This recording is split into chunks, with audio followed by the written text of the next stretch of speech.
finger-pointing over debt ceiling. America is dumb. America is run by idiots. American civilization is heading into the crapper. American democracy is teetering on the edge of extinction. America is headed for civil war. This last sentiment, which was trending on Twitter, got the media megaphone treatment based on the musings of a single person. That would be Lori Levite, a Trump supporter who happened to be interviewed by an MSNBC reporter at his weekend rally in Iowa. She said establishment types in both parties don't care about the American people because they're in their elite little tower. So we're just sick of it, and we're not going to take it anymore. I see a civil war coming. I do. MSNBC was still replaying the clip yesterday. How is it that this one man on the street interview got an initial 67,000 retweets, as Newsweek noted, and sparked lots of criticism of Donald Trump's mega movement? There's a thriving media market for apocalyptic declarations of an imminent civil war, as if one side were about the fire on Fort Sumter. Also for various doom and gloom proclamations about America's low collective IQ, flirtation with fascism and capitulation to socialism. In a deafening media culture, it takes more extremist rhetoric to break through. But what's happening is deeper and more disturbing. While some of these pieces are fueled by sincere concern over the country's fate, it's mostly an extension of our ideological warfare. The players. On one side are outraged liberals and some disaffected Republicans warning that Trumpism is destroying the country and that his attempt to steal the last election will surely succeed in 2024.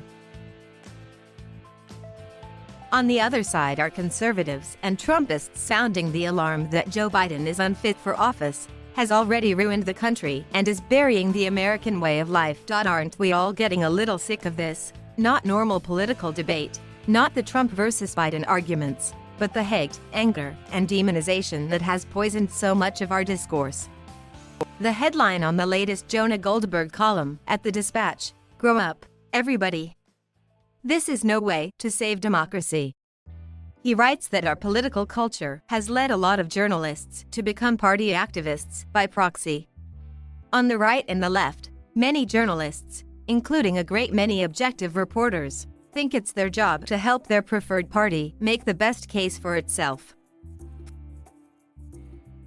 Because Congress is dysfunctional and the parties are institutionally weak, large swaths of the media, as well as coalition-aligned institutions like, say, the NRA and Planned Parenthood, become de facto party organs when the perceived need arrives.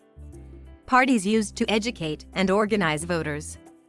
Now those jobs have been outsourced to allegedly nonpartisan agents who are anything but nonpartisan. For many liberal pundits, says Goldberg, criticizing Biden is equivalent to lending aid and comfort to an authoritarian threat. Swing across the spectrum to liberal Washington Post columnist Gene Robinson, whose latest headline is "How Dumb Can a Nation Get and Still Survive?" Supporters of U.S. President Donald Trump challenging the results of the 2020 U.S. presidential election arrive for a rally on the Ellipse outside of the White House on January 6, 2021 in Washington, D.C. He asks, why is the news dominated by ridiculous controversies that should not be controversial at all? When did so many of our fellow citizens become full-blown nihilists who deny even the concept of objective reality?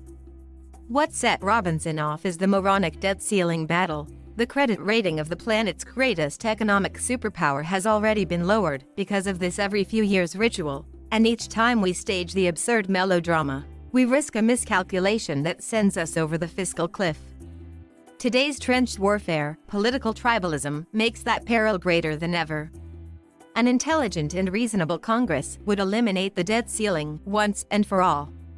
Our Congress is neither. And then he shifts to a crowd booing Lindsey Graham for suggesting they may want to get the vaccine. That debate being a classic example of how pointless polarization is costing lives that could be saved. This is the world we live in. While journalists who wage partisan war reap all kinds of awards, those who don't take sides are often dismissed as wimps worshipping at the church of both-siderism, rather than recognized for attempting to be fair. I suspect there are plenty of other folks who are tired of the extremist rhetoric, but their views are simply drowned out as too dull.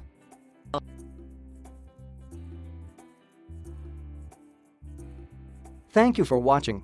Please subscribe.